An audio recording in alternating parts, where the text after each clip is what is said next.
Shalom Bapak Ibu Saudara terkasih, sesaat lagi kita akan memasuki ibadah raya GBI Restorasi Pondok Daun.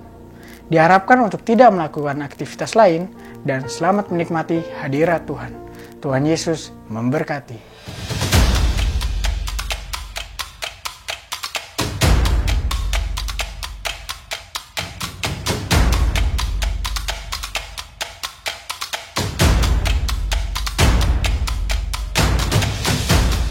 Haleluya, shalom Bapak Ibu Saudara. Kita semua penuh sukacita yang dari Tuhan. Hari ini kita boleh beribadah bersama-sama. Mari siapkan hati kita memuji, kita menyembah Tuhan dengan hati yang penuh dengan ucapan syukur. Katakan kanan kiri saudara, di rumah dimanapun saudara berada, katakan Tuhan Yesus sungguh baik bagi kita. Haleluya. Mari kita tepuk tangan sama-sama, kita puji Dia dengan sukacita yang dari Tuhan.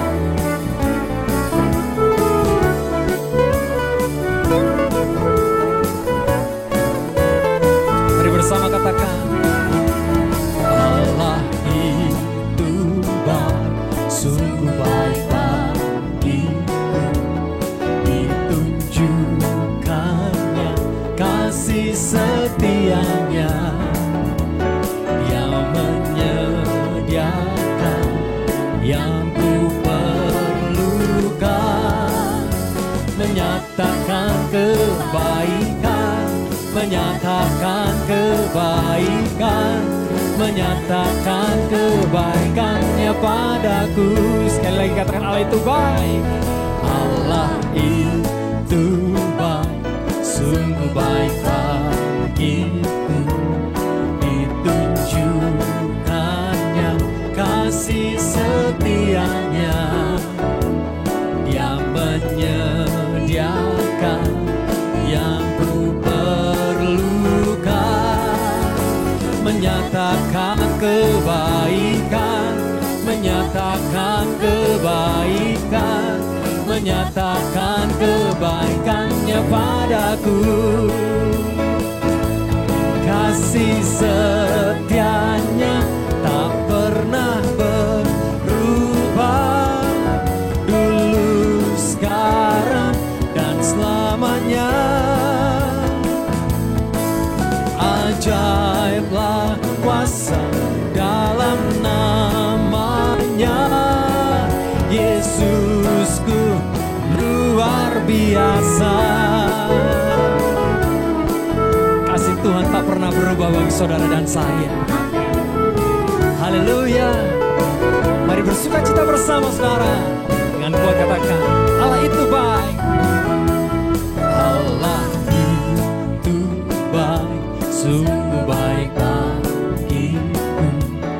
Ditunjukkannya kasih setianya yang menyediakan yang ku perlukan, menyatakan kebaikan, menyatakan kebaikan, menyatakan kebaikannya padaku.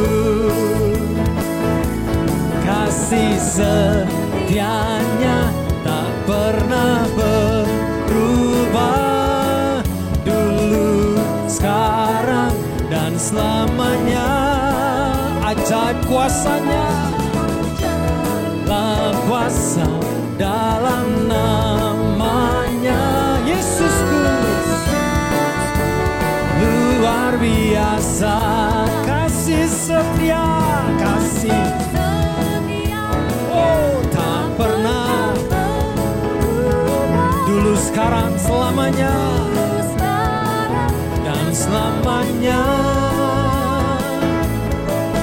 Ajaiblah kuasa dalam namanya, Yesusku luar biasa. Saudara di rumah katakan, kasih setianya dulu, sekarang, dan selama-lamanya. Oh, ajaib, ajaiblah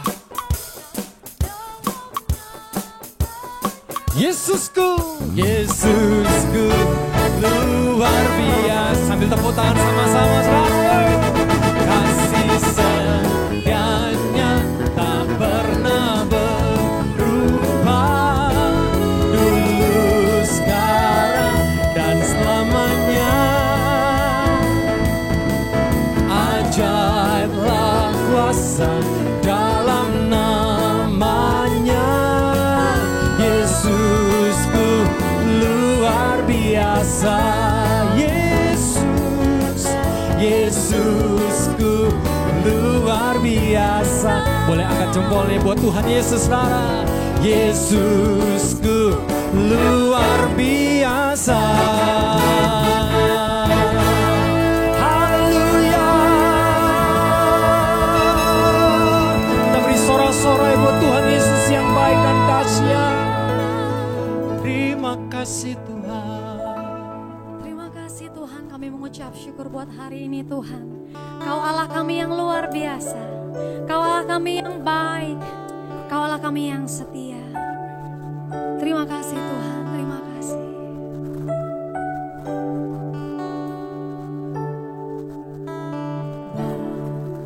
Bapa, Kau setia. Bapa, Kau mulia.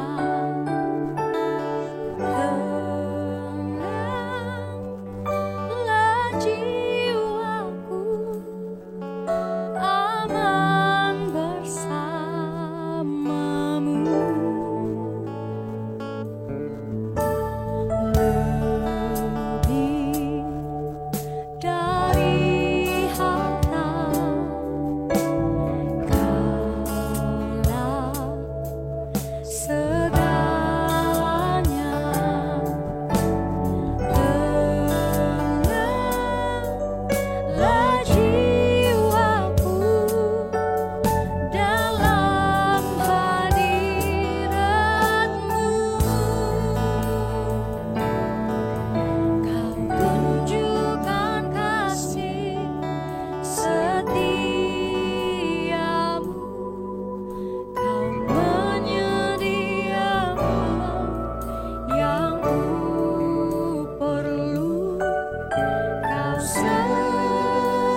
selamanya. Tunjukkan kasih setiamu, Kau menyediakan yang ku perlu. Kau setia, Kau mulia,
pujian ditinggikan ya Tuhan.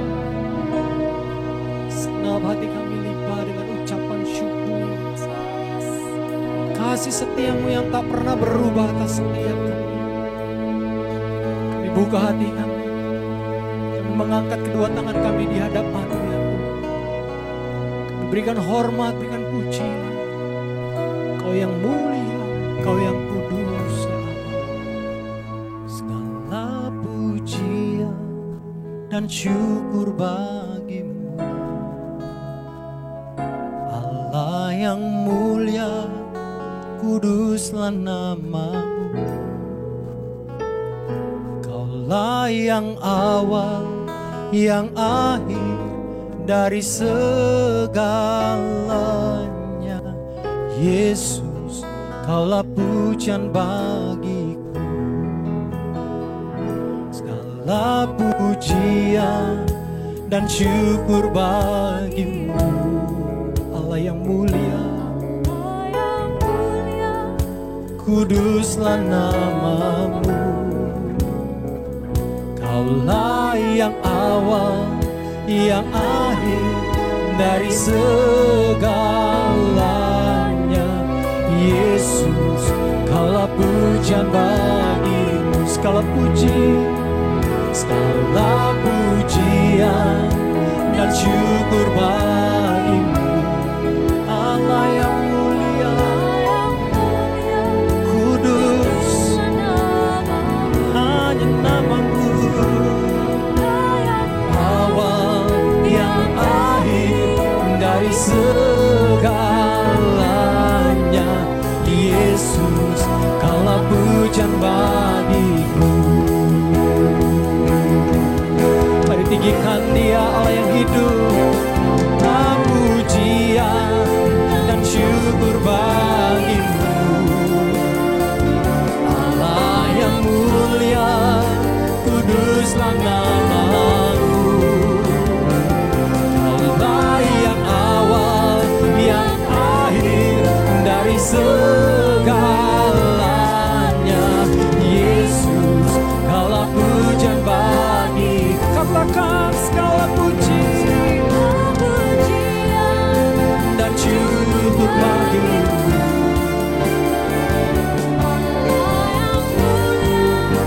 kuduslah nama-Mu. Yang akhir dari segalanya. Yesus, Kaulah pujian bagi. Boleh sambil tepuk tangan saudara katakan, segala pujian dan syukur bagi-Mu. Amin. Allah yang mulia, kuduslah nama-Mu. Kaulah yang awal, yang akhir dari segalanya. Yesus, Kaulah pujian bagi-Mu. Sekali lagi kami tinggikan Engkau. Segala pujian dan syukur bagi-Mu, Allah yang mulia, kuduslah nama-Mu. Oh, Kaulah yang awal, yang akhir dari segalanya. Yesus, Kaulah pujian bagi-Mu. Kaulah yang awal, Kaulah yang awal, yang akhir dari segalanya. Yesus, Kaulah pujian bagi-Mu. Kaulah yang awal, yang akhir dari segalanya. Yesus, Kaulah pujian bagiku.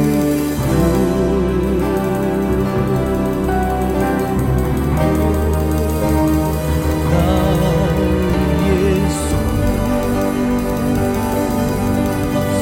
Tepuk tangan luar biasa buat Tuhan kita yang dahsyat. Haleluya.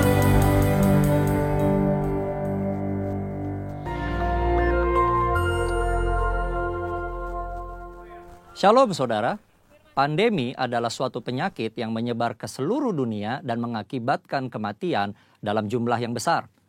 Dunia pernah menghadapi beberapa pandemi dan hari-hari ini kita sedang menghadapi pandemi COVID-19. Nah, banyak yang bertanya, apa makna pandemi ini bagi orang percaya? Untuk menjawab pertanyaan ini, mari kita melihat dua hal berikut terlebih dahulu. 1. Dosa adalah akar dari sakit penyakit. Tuhan menciptakan manusia dan menempatkannya di Taman Eden dalam kondisi yang ideal. Tidak ada kejahatan, penderitaan atau sakit penyakit. Namun kondisi yang ideal tersebut menjadi rusak ketika manusia menggunakan kehendak yang dimilikinya dengan cara yang keliru. Iblis memberikan pendapat yang salah dengan cara yang menarik, sehingga akhirnya Hawa mengambil buah pengetahuan baik dan jahat, memakannya, demikian juga diikuti oleh Adam. Akibatnya, dosa masuk ke dalam kehidupan manusia dan menurunkan kutuk, sakit penyakit, kekacauan, dan kematian kekal. 2. Anak-anak Tuhan tinggal di dalam dunia yang berdosa. Kita perlu mengetahui bahwa kita sebagai orang percaya tinggal di dalam dunia yang sudah jatuh dalam dosa. Oleh karenanya, anak-anak Tuhan sangat rentan terhadap akibat-akibat dosa. Namun buat anak-anaknya, Tuhan memberikan perlindungan yang luar biasa. Ada pagar yang mengelilingi anak-anak Tuhan yang tidak dapat ditembus oleh si jahat. Jika si jahat ingin mencobai anak-anak Tuhan, mereka memerlukan izin dari Tuhan. Dan salah satu syarat Tuhan adalah pencobaan itu tidak boleh melampaui kekuatan manusia.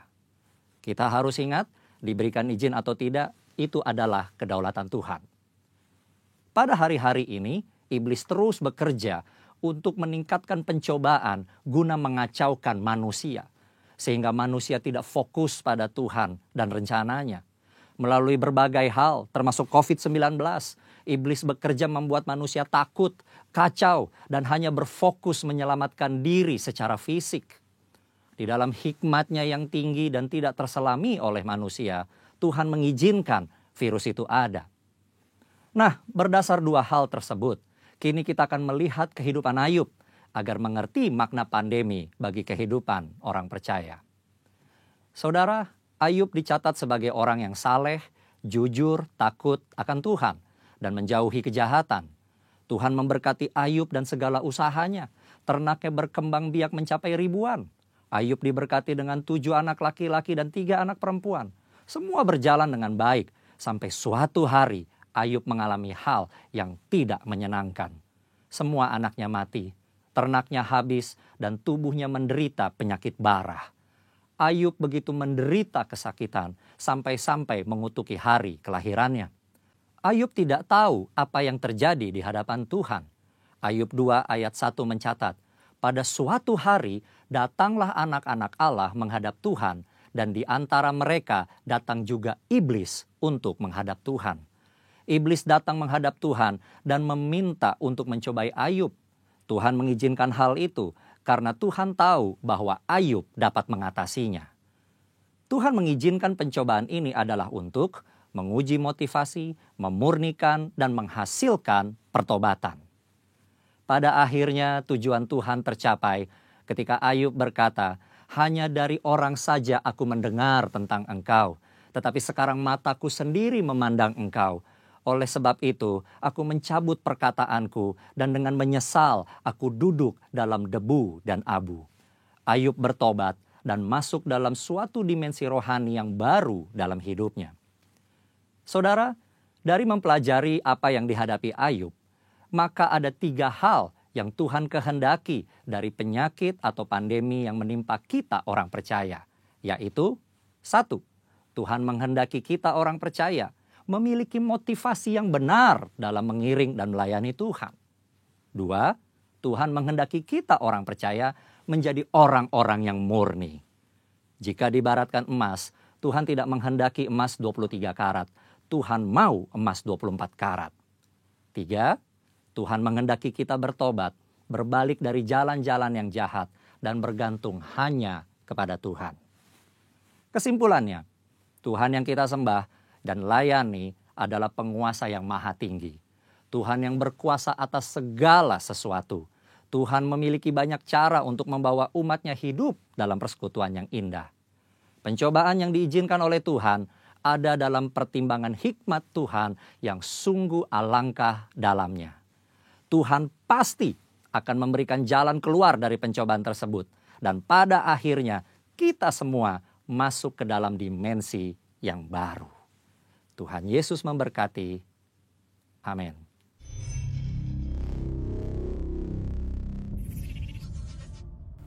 Mari kita terus buka hati kita akan dengar kebenaran firman Tuhan. Kuasa-Mu terlebih besar,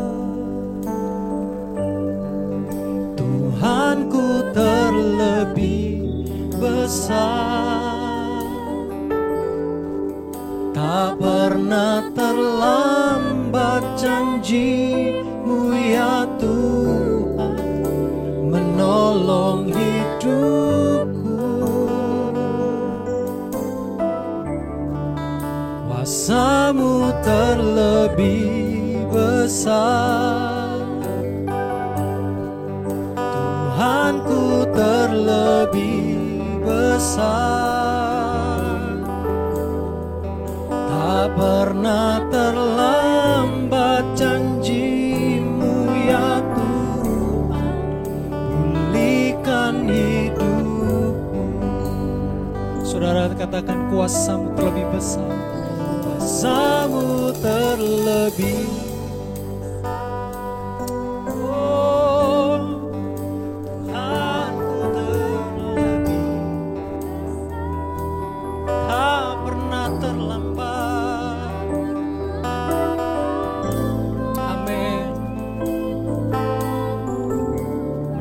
Setiap kami,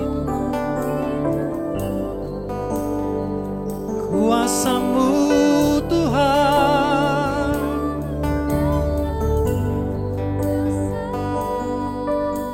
Tuhanku, haleluya, haleluya, tak pernah terlambat janji-Mu ya Tuhan, pulihkan hidupku. Katakan bersama, kuasa-Mu terlebih besar, Tuhanku terlebih besar, tak pernah terlambat janji-Mu ya Tuhan, menolong hidupku. Kuasa-Mu terlebih besar, kami percaya Tuhanku terlebih besar, tak pernah terlambat janji-Mu ya Tuhan, pulihkan hidupku. Tak pernah terlambat, tak pernah terlambat janji-Mu ya Tuhan, pulihkan hidupku. Itulah janji-Mu, tak pernah terlambat janji-Mu ya Tuhan, pulihkan hidupku.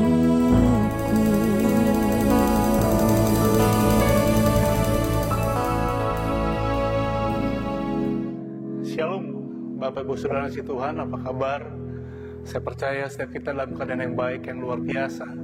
Nah, mari saat ini sama-sama saya ajak kembali untuk bersama-sama kita kembali belajar firman Tuhan. Di masa-masa yang mungkin sulit bagi setiap kita, ya masa pandemi COVID ini, mari sama-sama kita kembali belajar untuk kita boleh menyelami apa yang boleh menjadi pikiran Tuhan, untuk sama-sama kita boleh lakukan dalam sepanjang umur hidup kita. Mari sama-sama kita berdoa di hadapan Tuhan. Tuhan Yesus, terima kasih untuk saat ini kesempatan yang besar untuk kami boleh kembali mendengarkan kebenaran firman Tuhan. Hamba berdoa biar Engkau yang terus mengurapi setiap umat-Mu yang mendengar ibadah ini, dimanapun mereka berada, biar sungguh kuasa-Mu, hadirat-Mu dicurahkan bagi setiap mereka, sehingga apapun keadaan setiap umat-Mu, mereka yang sakit memperoleh kesembuhan yang pada Tuhan, mereka yang terikat dilepaskan, bahkan yang susah mendapatkan pengharapan yang baru dalam Tuhan. Urapi hamba-Mu, tuntun hamba-Mu untuk terus boleh menyampaikan apa menjadi pesan Tuhan saja bagi umat-Mu saat ini. Kami siap terima firman-Mu. Di dalam nama Tuhan Yesus kami berdoa dan mengucap syukur. Mari kita sama-sama katakan amin. Nah, Bapak Ibu Saudara kasih Tuhan, kehidupan kekristenan bukan berbicara tentang sandiwara, bahkan pemakaian topeng yang sebenarnya dijalankan hari demi hari di dalam kehidupan setiap kita, tapi merupakan sebuah reaksi tentang iman percaya kita di hadapan Tuhan.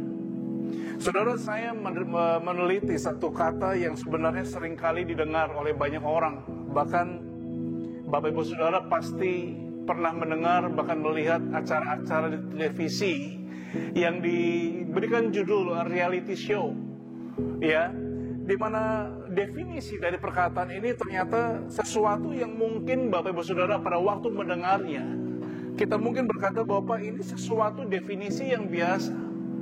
Tapi lewat definisi ini justru saya mengambil sebuah pelajaran penting. Dan mari saya sampaikan definisinya buat Bapak Ibu Saudara. Reality show dikatakan begini, adalah sebuah program televisi yang dibuat terus-menerus. Ya, Bapak Saudara mungkin pernah mendengar, pernah melihat ada acara bedah rumah, ya, ada acara uang kaget dan lain sebagainya. Dan dikatakan selanjutnya yang didesain untuk ternyata dikatakan menghibur orang lebih daripada informasi yang bisa diberikan. Nah, inilah makanya kenapa tadi saya katakan bahwa kehidupan kekristenan bukan berbicara tentang sandiwara, bahkan topeng, di mana pada waktu mungkin orang tadi mendapatkan uang kaget, rumahnya dibedah, diperbaiki luar biasa. Mereka mungkin menangis luar biasa, ya, mereka mungkin berpelukan, ya, lalu mungkin ada yang kasih kode dan aba-aba bahwa ayo nanti pada waktu ada syuting kamera kesini kalian nangis semua. Begitu nanti masuk ke dalam rumah, ayo sama-sama nangis semua. Dan saya percaya bahwa ada arahan, instruksi dari sutradara dalam acara tersebut. Tetapi kalau berbicara tentang soal masalah kesulitan sehari-hari, keluarga yang tadi mendapatkan berkat yang luar biasa secara mendadak, Bapak Ibu Saudara, bicara masalah, saya percaya mereka sudah bisa lebih menjerit. Mereka punya masalah yang sebenarnya yang tidak dipertontonkan dalam TV, yang dalam acara yang mereka ikuti pada waktu itu. Sama seperti kehidupan orang Kristen, bahwa sampai hari ini Bapak Saudara, bahwa kita tidak sedang menggunakan topeng, ya. Sekalipun mungkin banyak orang mungkin bersandiwara menutupi segala sesuatu kehidupan aslinya di dalam kehidupannya. Tapi justru pada waktu sekarang ini, apapun kondisi Bapak Saudara, harta tidak bisa menjadi jaminan bahwa orang tersebut memiliki sebuah iman yang kuat di hadapan Tuhan. Jabatan yang sekarang mungkin banyak orang beberapa waktu yang lalu mungkin andalkan, saya punya posisi, saya punya harta, saya punya banyak hal. Tapi justru di saat-saat pandemi COVID-19 ini, semua seolah-olah tidak bisa membantu keadaan sekarang. Tidak ada orang mungkin bisa mengelak segala sakit, bahkan mungkin sampai hari ini Bapak Saudara, orang mungkin dicap positif apapun keadaannya. Dia bilang saya udah minum vitamin, saya udah jaga bagaimana hidup sehat dengan baik, tapi bisa juga kena positif dalam COVID-19 ini. Nah, inilah makanya kenapa kita perlu kembali berkaca ulang bagaimana tentang reaksi iman kita yang sebenarnya. Lebih daripada topeng yang mungkin banyak kita bisa gunakan, lebih daripada mungkin sandiwara yang mungkin istilahnya kita bisa paksakan diri kita hidup dalam kondisi bersandiwara setiap waktu. Yang penting keadaannya baik di luar, yang penting keadaannya orang nggak tahu masalah kita. Nah, karena itu Bapak Ibu Saudara yang kasih Tuhan, mari sama-sama kita kembali berkaca ulang. Bagaimana tentang iman kita di hadapan Tuhan? Saudara, saya membaca sebuah tulisan, ya, dalam satu buku autobiografi yang ditulis oleh R.S. Gordon pada tahun 1995. Dan judul buku ini adalah Through the Valley of the Kwai, ya, melewati sebuah lembah, ya, lembah yang bernama Kwai. Berbicara tentang prajurit Amerika yang berada di dalam tawanan tentara Jepang dalam Perang Dunia Kedua, di mana mereka ditangkap dan dipekerjakan dalam kamp khusus untuk membangun jalur kereta api di Burma. Nah, apa yang terjadi pada saat mereka ditawan? Mereka mengalami siksaan yang luar biasa, mereka mengalami kelaparan yang luar biasa, bahkan mereka diubah menjadi seperti binatang saling mencakar, saling merebut makanan, sesuatu yang betul-betul sangat mengerikan, berkelahi, ya, untuk memiliki sebuah kehidupan yang lebih baik. Sampai pada akhirnya apa yang terjadi? Dalam buku itu ditulis bahwa suatu waktu ketika keadaan makin lama makin memburuk, ternyata salah satu dari mereka membaca Alkitab, membaca firman Tuhan. Dan apa yang terjadi? Akhirnya mereka mulai membaca, satu orang, kedua orang mulai baca firman Tuhan, tiga orang mulai baca firman Tuhan. Akhirnya dalam rombongan mereka, kelompok mereka, mereka membaca firman Tuhan. Nah, apa yang terjadi Bapak Ibu Saudara? Digambarkan begini, pada waktu itu akhirnya mereka semua bertobat dan menyerahkan hidup mereka kepada Kristus. Komunitas itu berubah menjadi komunitas penuh kasih, saling memperdulikan, saling memperhatikan, ya. Dan kasih dan dukungan ini membuat mereka lebih kuat, bahkan sebagian dari mereka dapat bertahan hingga akhir dari masa penahanan tadi. Saudara, tidak ada orang sampai hari ini bisa bebas dari masalah yang sedang menghinggapi bangsa kita, bahkan mungkin menghinggapi lingkungan kita sampai dengan hari ini. Ya, kalau bicara masalah, bicara pergumulan, semua orang ngalamin. Tapi itulah justru mengapa tadi di awal saya bilang reaksi iman setiap kita lah yang justru akhirnya menentukan apakah memang kita bisa keluar dan muncul sebagai seorang pemenang, atau kita menjadi orang yang kalah dalam pertandingan kehidupan ini. Inilah makanya kenapa kita memerlukan satu sikap bagaimana caranya supaya setiap kita sama-sama kembali sepakat dengan apa yang menjadi proses dari Tuhan bagi setiap kita. Charles Swindoll mengatakan dengan jelas, hidup terdiri daripada 10% dengan apa yang menimpa kita, dan 90% dari reaksi kita terhadap apa yang menimpa setiap kita. Keputusan kita hari ini ternyata menentukan apa yang bakal kita dapat di kemudian hari. Itulah makanya kenapa justru tentara-tentara Amerika ini memiliki sebuah sikap yang lebih baik lagi. Tatkala mereka mungkin menghadapi sebuah mimpi buruk pada waktu mereka mengalami aniaya, kelaparan, tatkala pada waktu mereka mengalami kenyataan hidup yang sungguh berat luar biasa, mereka nggak bisa kabur, mereka nggak bisa lari dari masalah yang ada, tapi harus menghadapinya. Nah, inilah makanya saudara kasih Tuhan, masalah dan pergumulan hidup kita harus hadapi. Mungkin sampai hari ini seringkali kita sudah sering menangis. Mungkin saudara sudah sering menceritakan Tuhan tolong, masalah saya cukup berat. Bahkan mungkin saudara ada yang sempat putus pengharapan. Saudara, ada yang mungkin kita mengalami apa yang namanya putus asa dalam kehidupan. Tapi mari dengar baik pada saat ini. Saudara, kita nggak bisa lari dari masalah yang ada. Kita harus hadapi dengan sebuah sikap hati yang lapang di hadapan Tuhan.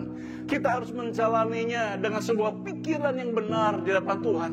Itulah makanya tadi Charles Swindoll bilang, reaksi saudaralah yang menentukan apa yang bakal kita dapat di kemudian hari. Nah, karena itu Bapak Saudara, dalam kitab Pengkhotbah pasal ketiga ayat yang pertama. Dalam kitab Pengkhotbah pasal ketiga ayat yang pertama, Alkitab mengatakan dengan jelas, untuk segala sesuatu ada masanya. Untuk apapun di bawah langit ada waktunya. Dalam Alkitab bahasa Inggris, terjemahan bahasa Inggris, Dalam New King James Version dikatakan, to everything there is a season. Ya, ada musimnya yang ternyata memang saudara dan saya harus hadapi di dalam setiap kehidupan setiap kita. Ya, beberapa waktu yang lalu sebelum mungkin COVID-19 datang, Bapak Saudara, kita mungkin merasakan sesuatu yang rasanya kita bisa menikmati ibadah dengan cara yang mudah, tatap muka. Ya, kita bisa berjumpa, kita bisa bersilaturahmi dengan setiap orang, kita bisa ngobrol dengan banyak orang. Tapi beberapa bulan terakhir ini menjadi sebuah masalah pergumulan tersendiri. Ibadah harus online. Ya, saudara harus dipaksa bekerja dari rumah. Kita tidak bisa berjumpa dengan orang seperti pada waktu kita sebelum mengalami pandemi ini. Sesuatu yang sepertinya menyesakan. Tapi itulah realita yang dihadapi. Sebuah musim kehidupan yang saudara dan saya akan alami. Ya, bahkan dikatakan jelas, ya, Salomo dengan jelas bilang ada waktunya untuk menangis, ada waktunya untuk tertawa, ada waktunya untuk untung, tapi ada waktunya juga untuk rugi. Ada banyak musim kehidupan yang akan kita hadapi. Nah, karena itu Bapak Saudara, ada dua hal yang ingin saya sampaikan. Sesuatu yang singkat sebagai tips, ya, bagaimana caranya untuk saudara dan saya bisa menang dalam segala musim kehidupan yang saudara alami. Ya, lepaskan segala topeng yang mungkin kita pakai selama ini. Tampillah jujur apa adanya di hadapan Tuhan. Nah, karena mari bersama-sama kita lihat yang pertama. Bagaimana caranya supaya saudara bisa menang di dalam setiap musim yang Tuhan izinkan terjadi di dalam kehidupan Bapak Ibu Saudara dan saya sampai hari ini. Yang pertama, Bapak Ibu Saudara, dikatakan begini, akan selalu ada proses di dalam kehidupan setiap kita. Tidak ada orang sampai hari ini berjalan mulus tanpa masalah, Bapak Ibu Saudara. Sampai hari ini saya percaya setiap orang pasti memiliki proses dan masalahnya masing-masing. Di dalam 1 Korintus pasal ke-9, dalam ayat ke-27, Alkitab mengatakan dengan jelas, tetapi aku melatih tubuhku dan menguasainya seluruhnya, supaya sesudah memberitakan Injil kepada orang lain, jangan aku sendiri. Nah, dalam terjemahan Alkitab dalam bahasa Inggris, sekali lagi dalam New King James Version, dikatakan begini, but I discipline my body. Ada satu kata yang ternyata cukup berbeda dari Alkitab terjemahan bahasa Indonesia. Dalam Alkitab terjemahan bahasa Inggris dengan jelas dikatakan bahwa ada kata disiplin. Ya, disiplin berbicara sesuatu yang mungkin banyak orang sampai hari ini hindari. Bicara soal masalah masuk kantor, bicara pada waktu kita disiplin, pada waktu masuk ke dalam kelas sekolah, pada waktu kita masuk dalam kuliah. Saudara, itu membutuhkan sebuah bayar harga yang memang tidak mudah bagi sebagian orang. Bahkan mungkin sampai hari ini orang berpikir, Pak, gak usah pakai disiplin, biasa aja, gak usah terlalu keras dalam kehidupan. Tapi Alkitab justru dalam analogi pertandingan kehidupan yang Paulus gambarkan, ternyata ada satu kata yang memang orang Kristen sebagai pengikut Kristus harus jalankan dalam kehidupan. Dalam terjemahan yang lain dikatakan kata disiplin ditulis sebagai sebuah kata latihan yang sangat keras. Saudara, kalau sampai hari ini, ya, pemirsa semua, kalau kita berpikir bahwa Pak, ada cara lain nggak? Kalau mungkin saudara mungkin bilang, saya boleh pilih nggak yang lain? Buat saya, tidak ada pilihan yang lain. Artinya saudara dan saya orang yang memang betul-betul punya mental kerajaan surga. Kita yang betul-betul menyadari bahwa kita adalah orang-orang pilihan Kristus yang dipanggil, yang dibentuk, bahkan dipermuliakan oleh Tuhan.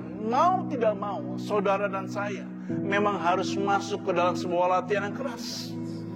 Saudara, saya ingat dalam sebuah pertandingan olahraga basket.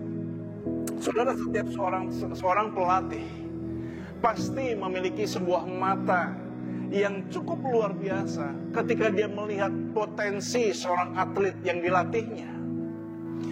Dan pada waktu saya sempat ngobrol dengan salah seorang pelatih basket di kota Bandung, Bapak Saudara.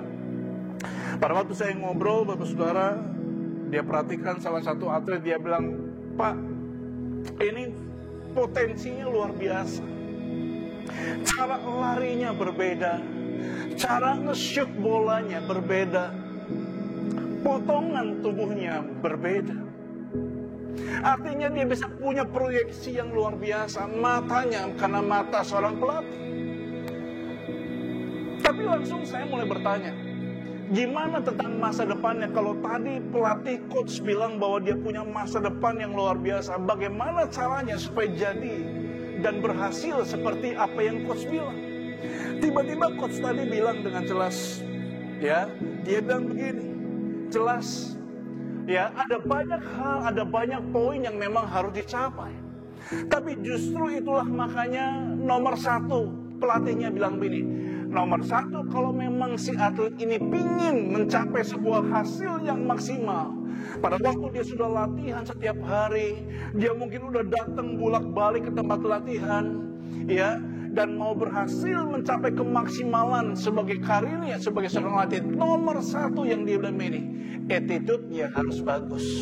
Karakter Kristen menjadi sesuatu yang penting di waktu-waktu sekarang ini.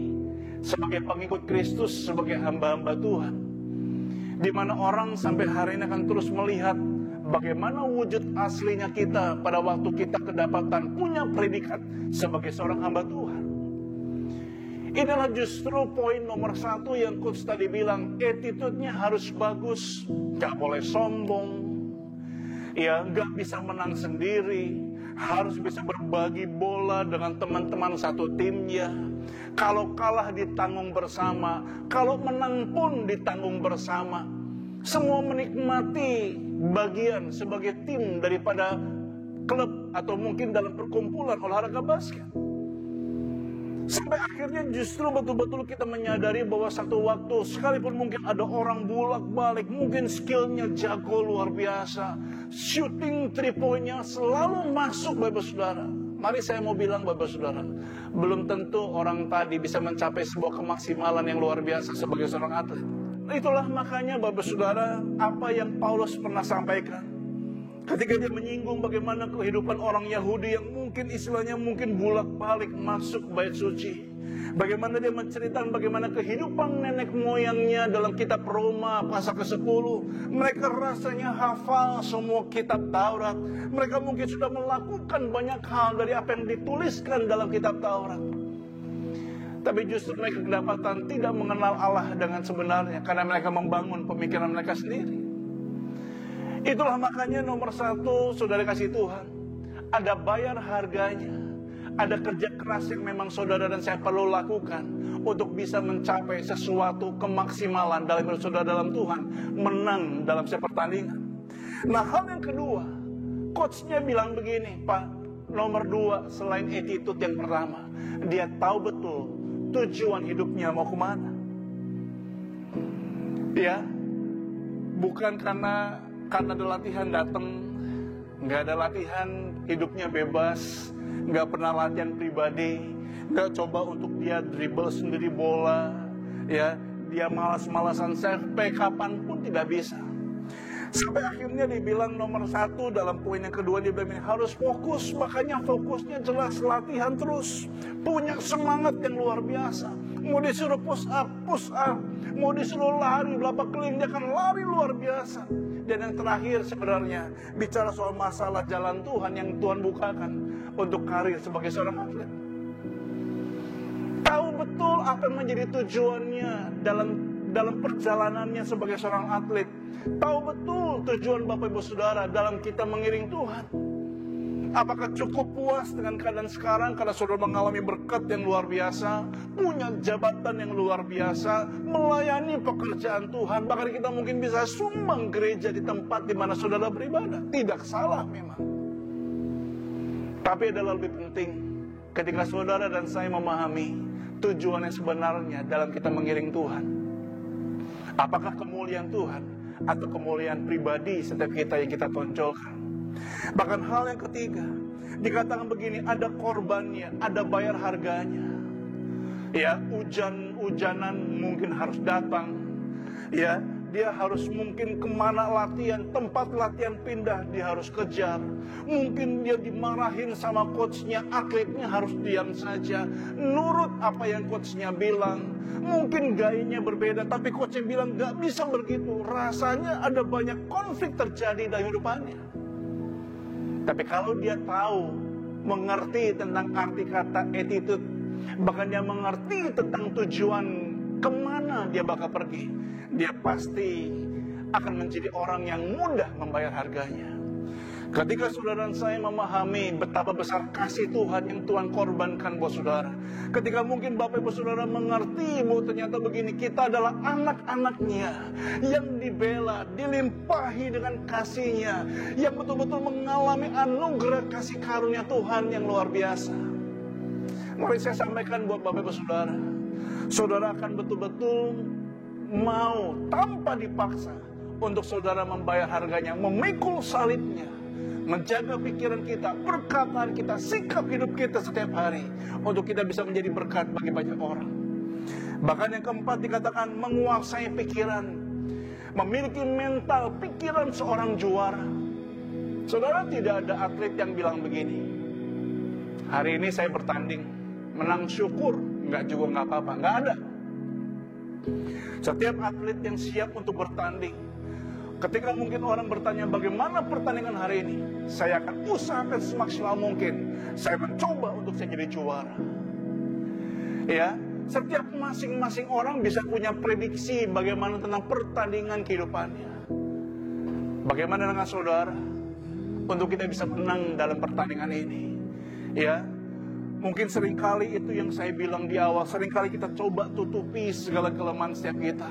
Seringkali kita bermain sandiwara, seakan-akan baik, seakan-akan saya rohani.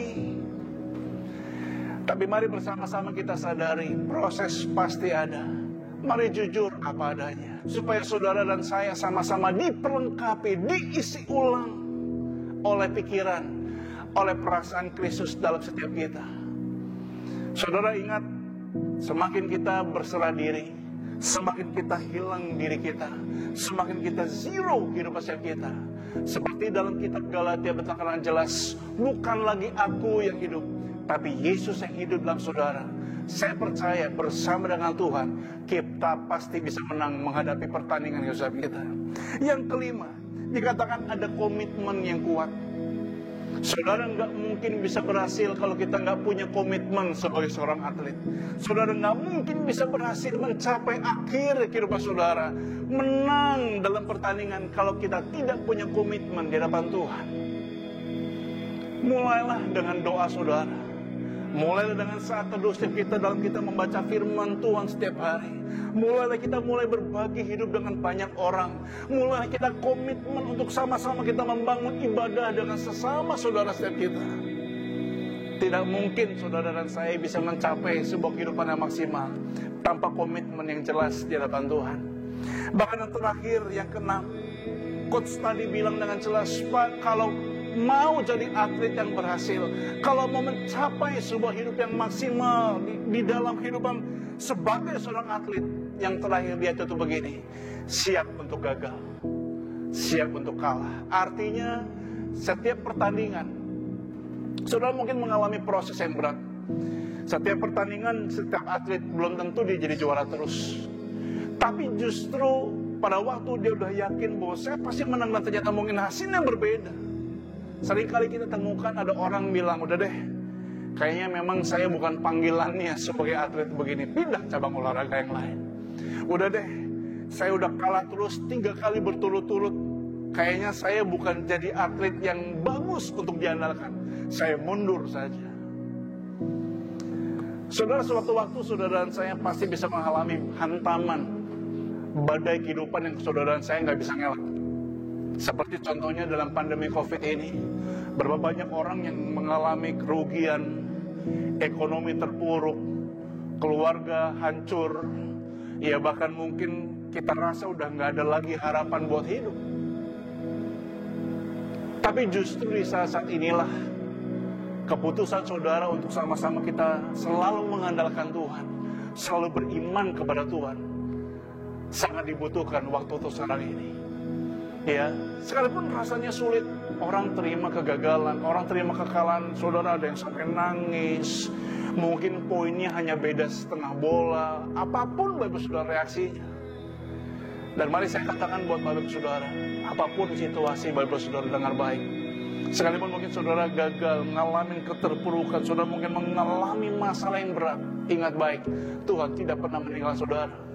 Tidak pernah ada tim yang kalah. Tidak pernah ada atlet yang kalah, ditinggalkan sama coachnya. Ya, tidak ada coach yang meninggalkan atletnya yang mungkin gagal dalam sebuah pertandingan. Dan mari saya katakan Bapak-Bapak Saudara, Yesus tidak pernah meninggalkan saudara.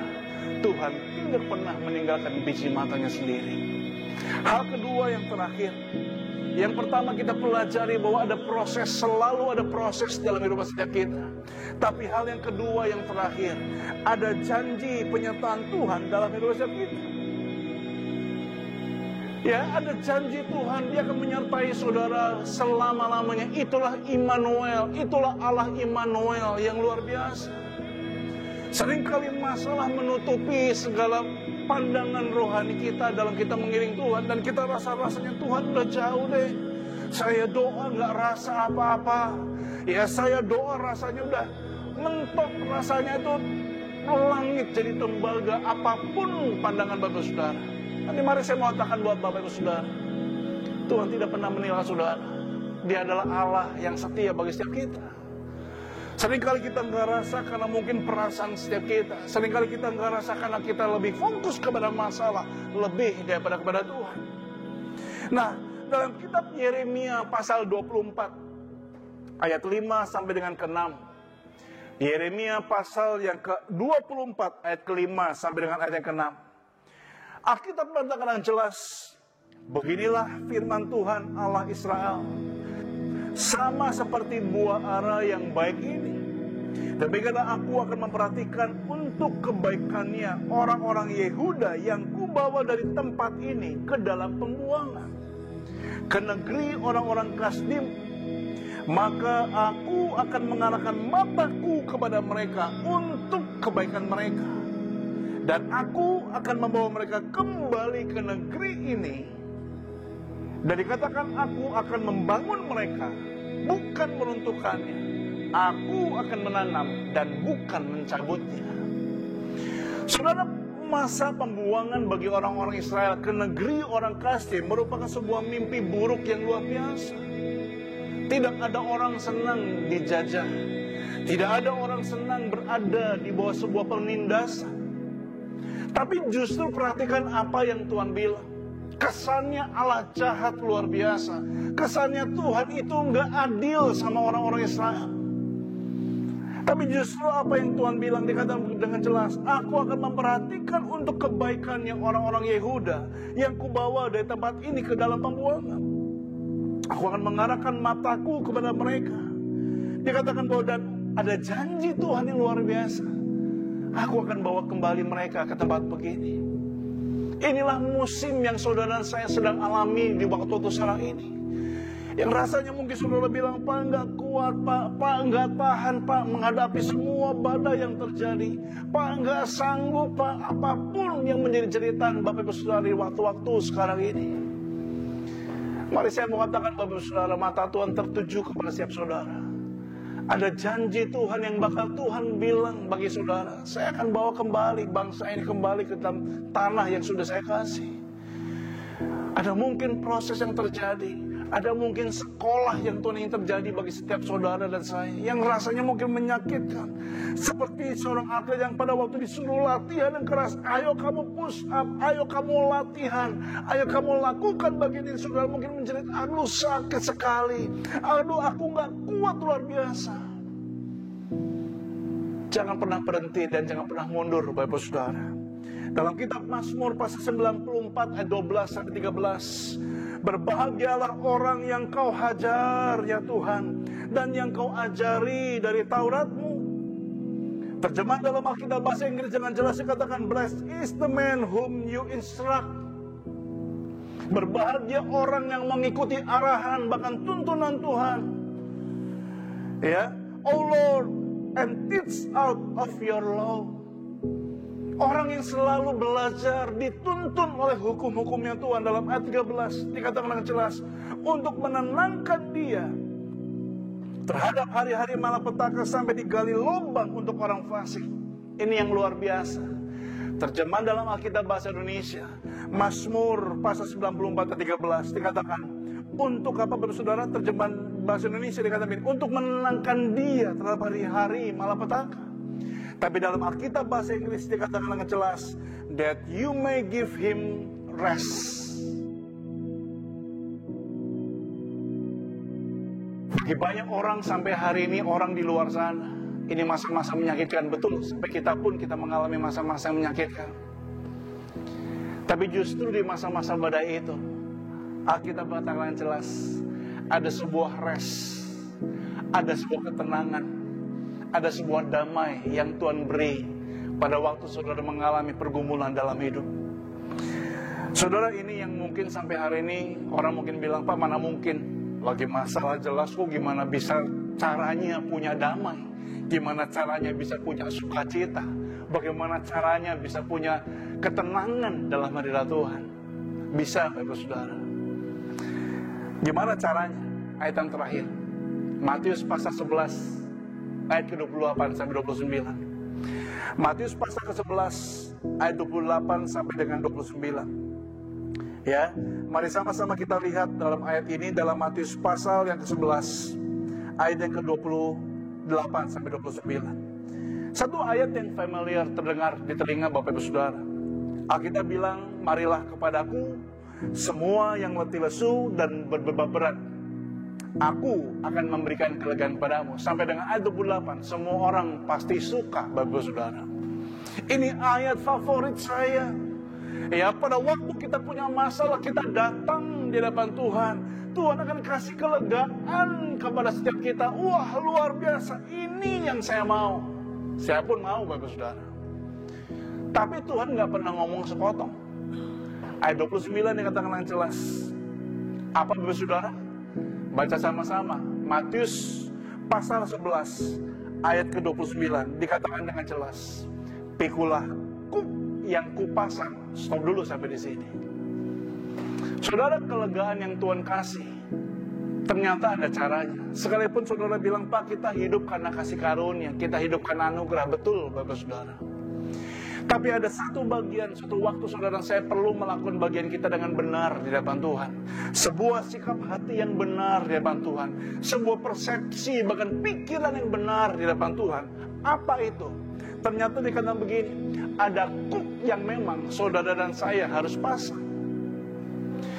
Artinya jelas ada sebuah cara pikir, ada sebuah pola pikir yang memang saudara dan saya harus pasang dalam kita berjalan mengiring bersama dengan Tuhan.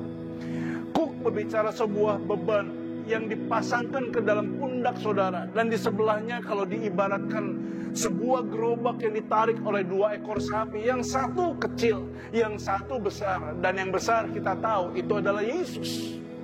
Yang kecil dipasangkan kepada saudara. Dan kebenarannya mari sama-sama kita pelajari. Ketika saudara dipaksa untuk maju, saudara bilang, Pak, mau ke kiri. Saudara nggak bisa ke kiri. Saudara paksa, saya maunya begini. Nggak bisa, karena kita kalah beban. Kita kalah besar dengan sapi yang lebih besar. Yang kedua, kebenarannya. Pada waktu saudara mau dipasangkan kuk tadi, nggak ada gerobak yang jalannya mundur. Pasti setiap gerobak jalannya maju ke depan. Saudara berjalan bersama dengan Tuhan. Ketiga, kebenarannya. Mari saya katakan Bapak Saudara, inilah yang paling penting Bapak Saudara. Adalah pada waktu Bapak Saudara menyadari bahwa ketika saudara berjalan bersama dengan Tuhan, sebenarnya Tuhanlah yang pikul masalah saudara. Ya, apa yang menjadi syarat bagi saudara? Merelakan diri untuk saudara dipasangkan kuk oleh Tuhan. Artinya, kebenaran Tuhan jadi bagian saudara. Aturan Tuhan jadi bagian setiap saudara. Kita nggak bisa pakai cara kita sendiri. Karena itu mari, di tengah-tengah masa-masa yang sulit di waktu-waktu sekarang ini, saya ajak semua pemirsa, semua Bapak Ibu Saudara yang mendengar program ibadah ini saat ini. Ayo sama-sama yang pertama sadari, Setiap kita pasti akan mengalami apa yang namanya proses. Diperlukan sebuah sikap yang benar, diperlukan sebuah pemikiran, cara pandang yang benar, komitmen, bayar harga, kesiapan untuk gagal, untuk kita bisa menghadapi segala proses yang terjadi. Dan yang kedua, jangan pernah lupa, ada janji Tuhan yang akan menyertai saudara. Ada janji Tuhan di balik sana. Seperti mata seorang coach yang bilang bahwa saya akan melihat proyeksi dari atlet ini, masa depannya pasti berhasil. Dan kita punya coach yang luar biasa, yang namanya Yesus. Lepaskan topeng saudara. Jangan hidup sandiwara lagi, menutupi segala apapun masalah kelemahan yang saudara punya. Tapi yakinkanlah diri saudara bahwa iman saudara menentukan apa yang bakal saudara dapat di kemudian hari. Jangan pernah menyerah, jangan pernah berhenti, jangan pernah putus asa. Tuhan pasti menolong setiap kita. Lalu mari saya ajak semua Bapak Saudara, sama-sama kita berdoa. Di akhir daripada firman Tuhan pada saat ini, mari sama-sama kita datang di hadapan Tuhan. Bapak, terima kasih untuk saat ini. Kami sudah mendengar firman Tuhan. Kami sudah mendengar sabda-Mu bagi setiap kami. Kami bukan cuma sekedar memberikan informasi, kami bukan cuma sekedar memberikan hiburan bagi banyak orang. Kami menjaga image kami berupaya untuk kami jaga seolah-olah hidup kami baik-baik saja. Tapi biar saat ini kami kedapatan jujur murni di depan Tuhan. Kami mau membangkitkan iman kami. Kami gak mau kalah dalam pertandingan iman kami. Kami sadar bahwa hidup kami memiliki proses yang harus kami hadapi. Ada musim yang harus kami jalankan. Tapi kami sadar bahwa Tuhan tidak pernah meninggalkan setiap kami. Janji-Mu selalu amin bagi setiap kami. Berkat-Mu turun bagi setiap semua yang melihat ibadah pada saat ini. Pertolongan Tuhan datang bagi setiap mereka. Yang sakit Tuhan sembuhkan, yang terikat Tuhan lepaskan, yang susah Engkau hiburkan. Terima kasih untuk saat yang indah. Hadirat-Mu terus turun di dalam setiap rumah demi rumah. Hadirat-Mu turun atas setiap umat-Mu ya Bapa. Terima kasih. Bagimulah segala pujian, hormat, syukur kami. Di dalam nama Tuhan Yesus kami berdoa dan mengucap syukur. Mari semua yang kita setuju dan sepakat dengan firman Tuhan, sama-sama kita katakan amin. Tuhan Yesus memberkati. Haleluya, kita akan saksikan RBD News minggu ini.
Mari kita bangkit berdiri bersama-sama, kita akan terima berkat dari Tuhan.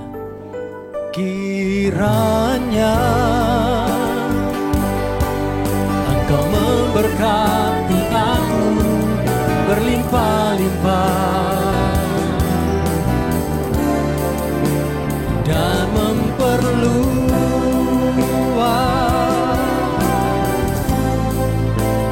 daerahku.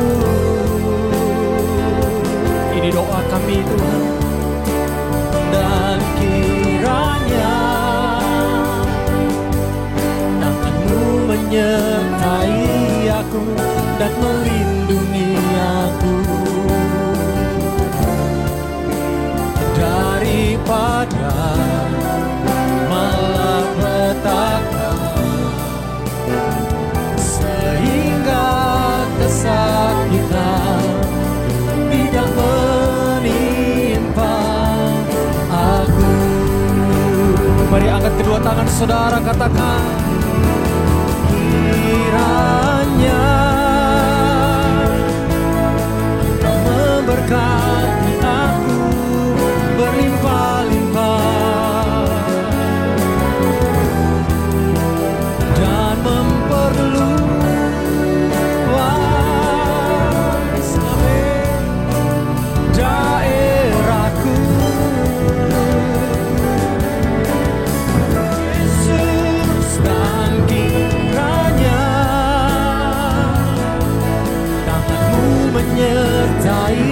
aku dan melindungi aku daripada malapetaka, sehingga kesakitan tidak menimpa aku. Dan Allah mengabulkan, dan Allah mengabulkan setiap doaku, dan Tuhan mengabulkan setiap